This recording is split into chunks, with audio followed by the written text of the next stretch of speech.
Hey everybody, and welcome back to my channel. Today I'm going to be telling you guys all about major depressive disorder. If you're new to my channel, thank you and welcome. I really am so glad to have you here. Make sure that you smash the like button for me and click subscribe so that way you'll get all of my future videos. Leave a comment down below to let me know that you're new. My name is Devin, clearly, and I use this channel to make videos about all things mental health and chronic illness.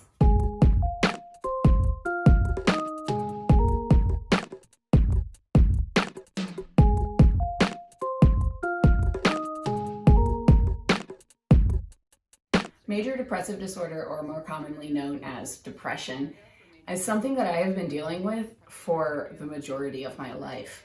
In this video, I'm going to be explaining to you what major depressive disorder is using my lovely dandy DSM. Now, if you haven't watched my other video where I explained generalized anxiety disorder, this is the Diagnostic and Statistical Manual of Mental Disorders. And essentially, it's just a big book of mental disorders. It has all of the diagnostic criteria in them and a bunch of other information, including risk factors, prevalence, gender differences, cultural differences, all of those sorts of things. So this has a lot of information about basically every disorder that you could be diagnosed with at this time. This is the book that most mental professionals use to diagnose people. However, diagnosis is a little more complicated than simply reading this book and knowing what you have. You need to have the educational background. So while this information is great to get an actual diagnosis of major depressive disorder or any other mental disorder that is in this book, you need to go see a professional.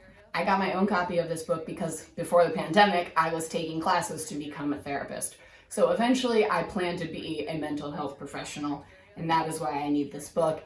But I do not use this book to diagnose myself or anyone else around me. I leave the diagnosing to the professionals, and that is what I would suggest that you do for yourself as well. However, if the things that I say today do really resonate with you and you start to believe, hey, maybe this is something that I'm dealing with as well, I would suggest that you reach out to either your doctor or a therapist, because it is very well possible that you are dealing with some of these things. A lot of people are dealing with anxiety and depression right now, especially due to this whole pandemic. So I would not be surprised if some of these symptoms resonate with you. However, just because they resonate with you doesn't mean that you automatically have depression. You still need to go see your doctor. I'm going to be reading directly out of the DSM, and then I will explain it more a little bit in layman's terms. A lot of the terms in the DSM are very clinical. This book was made for people who have studied mental health. So there's a lot of terms in here that maybe you won't understand, or just it's a lot of psychological jargon, if that makes sense. So I'll be reading directly out of this, and then I will be explaining to you guys what exactly that means. So let's get to reading, shall we? Major depressive disorder. Now in the DSM, they list 9 symptoms under major depressive disorder. And in order to be qualified as a major depressive episode, 5 or more of the following symptoms must have been present during the same 2-week period and represent a change from previous functioning. At least one of the symptoms is either depressed mood or loss of interest or pleasure. So there are 9 symptoms, and in order for a person to be diagnosed with major depressive disorder, they have to show at least 5 of those 9 symptoms for 2 weeks or longer. And at least one of those symptoms has to be a severely depressed mood or loss of interest in activities. If you don't have either one of those, but you have 5 of the other symptoms, it's not major depressive disorder. You have to have one of those 2 symptoms and then at least 4 of the other ones. So now I'm gonna go through and read the entire list of 9 symptoms for you. Again, you need to have at least 5 of these for a period of 2 weeks in order to be diagnosed. The first symptom is depressed mood most of the day, nearly every day, as indicated by either subjective report or observation made by others. So this means that the person is depressed most of the day, every day. There's no reprieve from it. There's no time where they're not feeling these depressed feelings. And these feelings can either be reported to the therapist or the mental health professional by the person themselves or by somebody around them. Quite often, the people around me can tell when I'm falling into a depression spiral before I can. So my therapist would be able to listen to Jake, and if Jake said, yes, she is having depressed mood all day, every day, then that would count towards this. I don't necessarily have to recognize it myself, because sometimes when people are depressed, they don't really recognize that themselves. It's the people around them that recognize that first. There's also a note on this, because there's a difference in depression in children and depression in adults. Depression in adults is very much that depression, sadness, guiltiness, those types of things. But in children, instead of feeling sad, a lot of the times they just get irritable and angry. So if you have a child that for most of the day, nearly every day for 2 weeks is irritable, then that would count as one of the symptoms towards a major depressive diagnosis. The second symptom is markedly diminished interest or pleasure in all or almost all activities, most of the day, nearly every day, as indicated by either subjective account or observation. So again, this symptom, it can be reported to the mental health professional by either the person or the people around them, their loved ones. But this symptom means that you just don't want to do anything anymore. Those things that you used to love to do, your hobbies, maybe even your work, your relationships, you just don't care almost. You don't want to do it. There's no interest in playing video games. There's no interest in going out and hanging out with your friends. It's just like, meh. And that's kind of how I describe a lot of depression. A lot of people, when they think depression, they think of the really sad, suicidal thoughts. But there's also this really big component to depression where you're just like flatlined. You don't care about anything. And it's just literally like, meh, okay. And that's just how you feel all the time. It's like almost a numbness, a loss of feeling, a loss of caring. So that is the second symptom. The third symptom is significant weight loss when not dieting, or weight gain, or decrease and increase in appetite nearly every day. So this just means that a person is either eating a lot more or a lot less than they used to, not because they're dieting, not because they're trying to have a healthier lifestyle or anything like that. They just simply either don't want to eat or want to eat like everything and have a lot of cravings.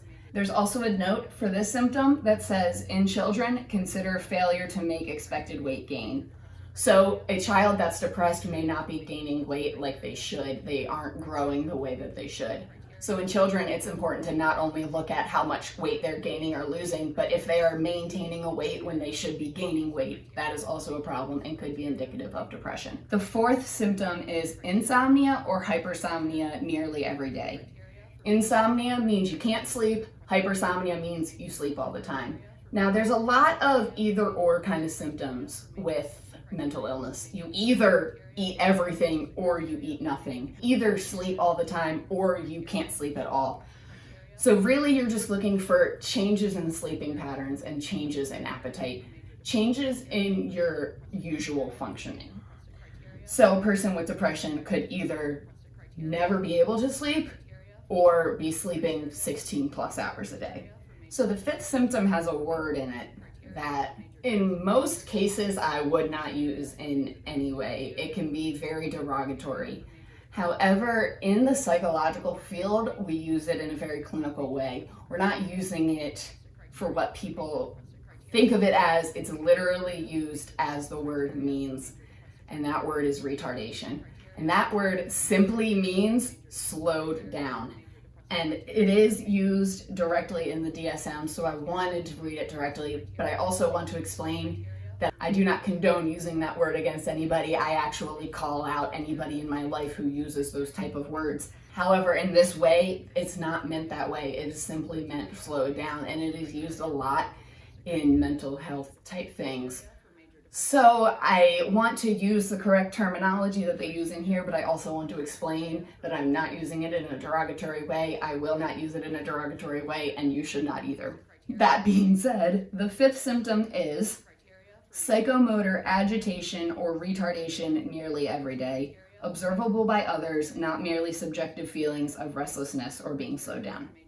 So psychomotor agitation is just you feel restless, you're antsy, you're moving around all the time, you can't sit still, but it has to be observable by others. It can't just be, oh, I feel restless. It has to be, oh, my husband can also see that I'm restless. And similar to how there were like two sides to the eating or sleeping. There's also another side to this. You could be moving around very quickly, very restless, very agitated, or you could experience psychomotor retardation, which means that all of your movements are slowed down. It's almost like you're moving through quicksand. You're moving in slow motion. Everything is just slow. You can't finish things quickly. You don't talk quickly. Those types of things. And again, that has to be observable by somebody else around you. You can't just say, oh, I feel slowed down. Somebody has to be like, yes, I can tell that you are not moving the way that you used to. The sixth symptom is fatigue or loss of energy nearly every day. And that has a lot to do with your sleep, your eating, but also depression is just exhausting. It is emotionally draining. And so every day you're just tired. It's almost like you're fighting a battle in your brain, which just wipes out everything else. That's kind of how I think about it. So the sixth symptom is you're just tired. You're exhausted every day. The seventh symptom is feelings of worthlessness or excessive or inappropriate guilt, which may be delusional, nearly every day. And that means that this person feels guilty about everything. It even notes in here, it's not merely guilt about being sick. If I feel guilty about being sick because it then causes other people to have to do more work. That makes a little bit of sense. This is talking about a person feeling guilty about everything. This is the person that apologizes for accidentally bumping into you because they feel like they're a horrible person afterwards, or they feel guilty for things that they did not cause. There's a lot of shame and guilt involved in depression that people don't really think about. And it's these voices in your head that tell you that you're this terrible person, and you start believing them and you start feeling guilty for all of these things that either weren't bad or weren't your fault to begin with. So that is a big part of depression, is this guilt, this shame. And it can be delusional, and delusional just means you believe something that is clearly not true. So you could feel so guilty about something being your fault when that is clearly not the case. But it doesn't matter, because that's what the depression does to you. The eighth symptom is diminished ability to think or concentrate, or indecisiveness nearly every day, either by subjective account or observed by others. So this is another one of those that you can say, this is something I'm experiencing. You don't necessarily need somebody else around you to back that up. So this just means you just can't think. You can't concentrate. You can't focus. You're foggy. I call it depression mind. It's literally just like a cloud is in my brain, and I can't concentrate on anything for more than 2 minutes, if that, at a time, before I start thinking about something else. This also says indecisiveness, which I am also terribly, terribly guilty of. People with depression can't make decisions. And this isn't the, where do you want to go for dinner? Oh, I don't know. I mean, maybe it is. But literally every time my husband would ask me where we wanted to go to dinner, prior to the pandemic, of course, I couldn't give him an answer. He has to force answers out of me, and that's for everything. Would you rather clean the living room or clean the kitchen? Would you rather take the dogs out or would you rather feed them? I can't make up my mind, and that's what depression does. Both choices seem bad, and you start to guilt yourself before you even make that decision. You start guilting yourself on either choice, and you kind of just want the other person to be happy, so you can't make decisions for yourself because you feel guilty no matter what. The ninth and last symptom is recurrent thoughts of death, not just fear of dying, recurrent suicidal ideation without a specific plan, or a suicide attempt, or a specific plan for committing suicide. So this is a very broad one. This means that there is a giant range of thoughts about death and plans for your own death that you can have to be considered depressed.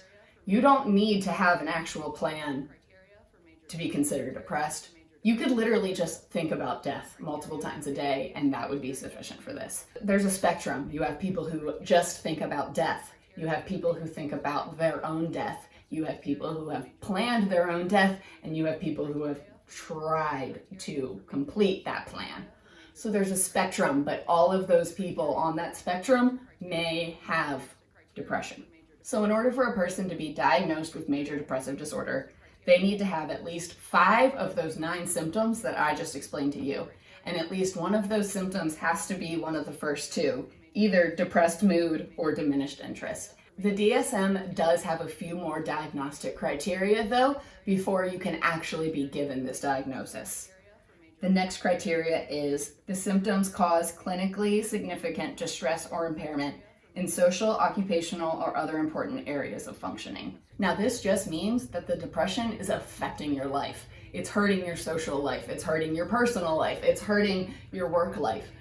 That these symptoms are severe enough to impact you, because if you're not being impacted, you can't be diagnosed with a disorder. The next diagnostic criteria is that the episode is not attributable to the physiological effects of a substance or another medical condition. This means that a person is not experiencing these symptoms because they have a physical condition or because of any drugs or medication they've taken.